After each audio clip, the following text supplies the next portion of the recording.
Hello guys, welcome back with another video of the topic problem of deficit and excess demand।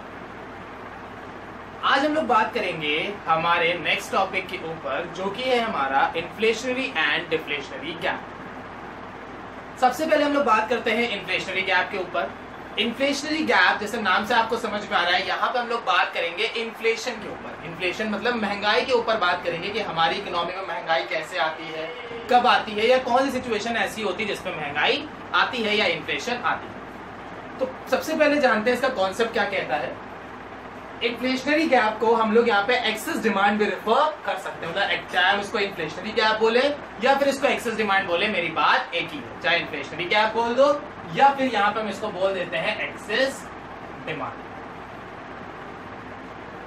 दोनों एक ही चीज है। तो देखिए डेफिनेशन में भी जैसे है, excess demand causes inflationary gap in the economy, कि मेरे एक्सेस डिमांड की वजह से हमारी इकोनॉमी में इन्फ्लेशनरी गैप आ जाता है। क्योंकि जब मार्केट में डिमांड ज्यादा होती है, चीजों की डिमांड ज्यादा हो रही है, तो उससे इन्फ्लेशनरी गैप आ जाता है। अब एक्सेस डिमांड से इन्फ्लेशनरी गैप कैसे आता है वो समझ लेते हैं।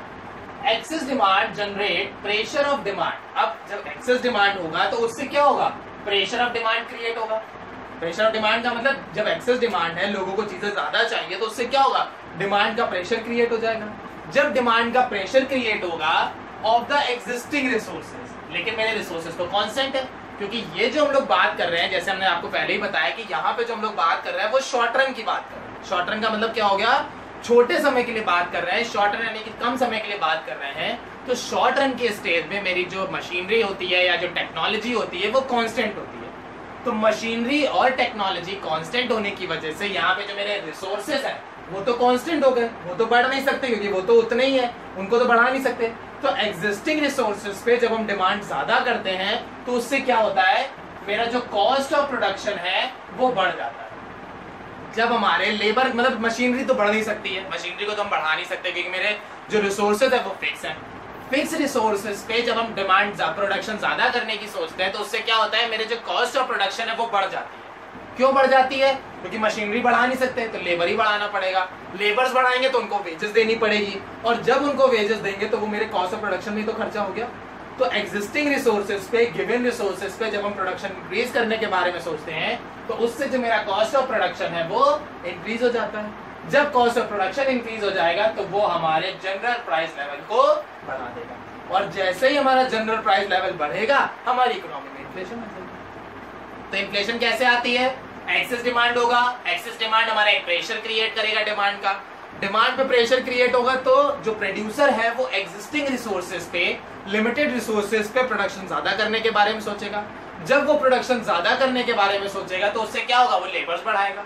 लेबर बढ़ाते ही उसकी जो कॉस्ट ऑफ प्रोडक्शन है वो इंक्रीज हो जाएगी, और जैसे ही कॉस्ट ऑफ प्रोडक्शन उसकी इंक्रीज होगी तो हमारी ओवरऑल इकोनॉमी में जो एक जनरल प्राइस लेवल था वो बढ़ जाएगा, क्योंकि चीजें महंगी बन रही हैं। जब चीजें बन ही महंगी रही हैं तो वो मार्केट में भी महंगी आएंगी, और जब वो मार्केट में महंगी आएंगी तो उससे क्या होगा, हमारी मार्केट में इन्फ्लेशन हो जाएगा। अब इसका ग्राफिकल रिप्रेजेंटेशन कैसा होगा, एक्स एक्सिस पे इनकम आ गई, वाई एक्सिस पे एडी आ गया। हमने यहाँ पे जैसे प्लान किया था, जैसे फॉर एग्जांपल कि यहाँ पे 20 बनाने, बट एक्चुअली में सिर्फ 10 ही आए। हमने क्या सोचा था कि मेरे जो हमारी इकोनॉमी है उस इकोनॉमी में 20 की डिमांड होगी, हमने सोच के रखा हुआ था। बट फुल एम्प्लॉयमेंट लेवल पे, यानी जितना हम प्रोड्यूस कर सकते थे, जितने हमारे रिसोर्सेज थे, अपने रिसोर्सेज के अकॉर्डिंग, अपनी टेक्नोलॉजी के अकॉर्डिंग, लेबर्स के अकॉर्डिंग हम सिर्फ 10 प्रोड्यूस कर सकते थे। यानी एग्जिस्टिंग रिसोर्सेज पे हम सिर्फ 10 का प्रोडक्शन कर सकते थे। बट जो इकोनॉमी है वो मांग रही है 20 का, हम बना सकते हैं 10, इकोनॉमी मांग रही है 20। तो ये जो 20 में 10 का गैप आ रहा है, ये जो 10 होगा इसमें क्या होगा, मेरा जो कॉस्ट ऑफ प्रोडक्शन है वो बढ़ जाएगा।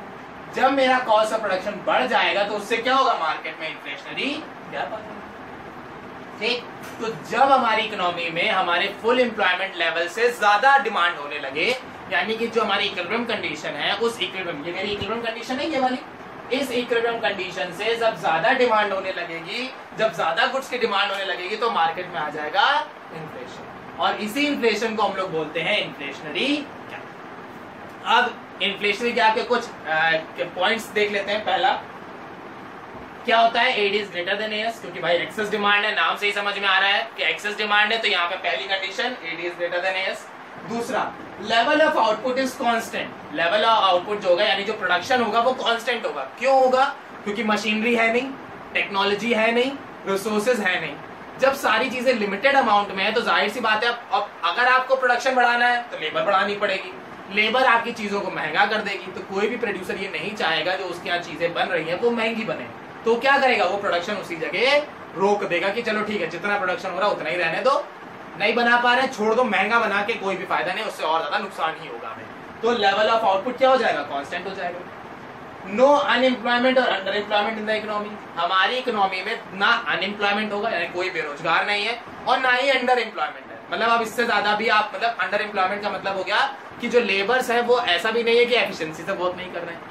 यानी इन शॉर्ट अगर हम कहें तो इन्फ्लेशनरी गैप में हमारी जो कंडीशन होती है वो होती है फुल एम्प्लॉयमेंट इक्विलिब्रियम की। यानी कि इन्फ्लेशनरी गैप में हमारी वो कंडीशन होती है जहां पे मेरी aggregate demand is equal to the aggregate supply है with the fuller utilization of resources. बात समझ में आ गई?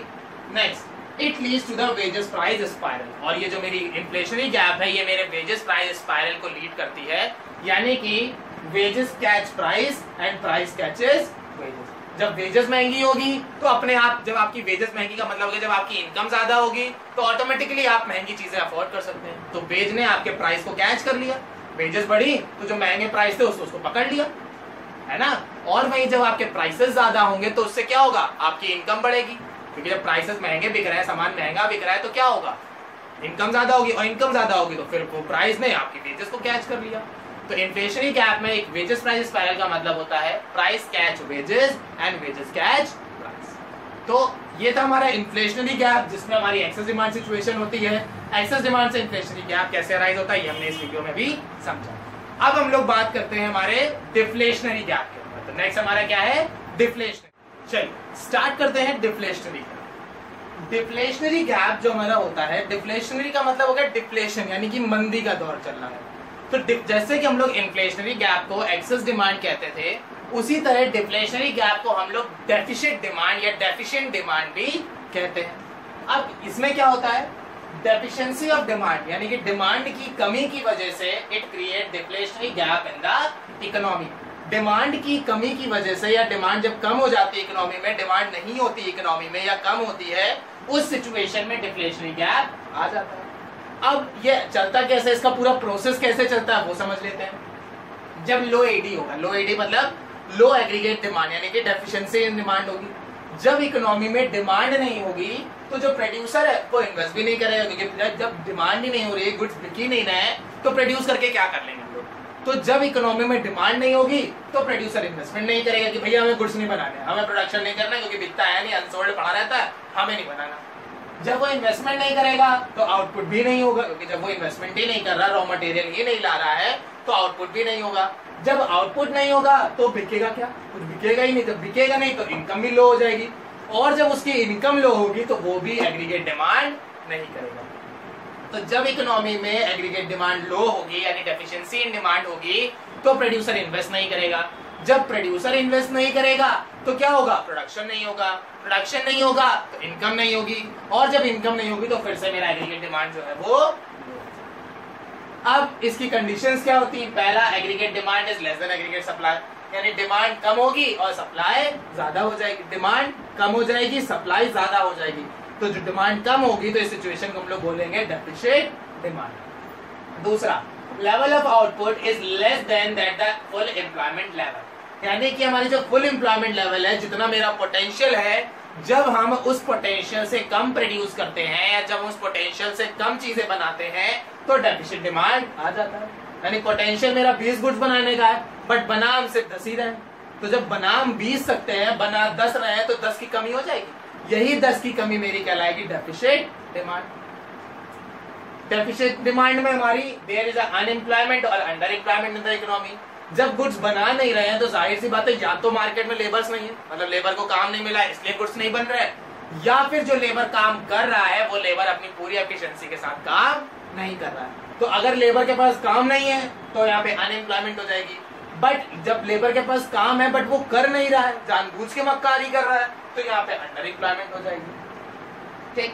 Last, it leads to the low level equilibrium trap, और इसी से हमारा low level of equilibrium trap आ जाएगा, क्योंकि जब मेरी एडी कम होगी, मैं खर्चा कम करूंगा, तो सामने वाले पर्सन कम होगी। जैसे फॉर एग्जांपल, अगर आप स्कूल जाके पढ़ोगे नहीं तो आपका खर्चा कम हुआ, आपके खर्चे कम होने से स्कूल वालों की इनकम कम हो गई।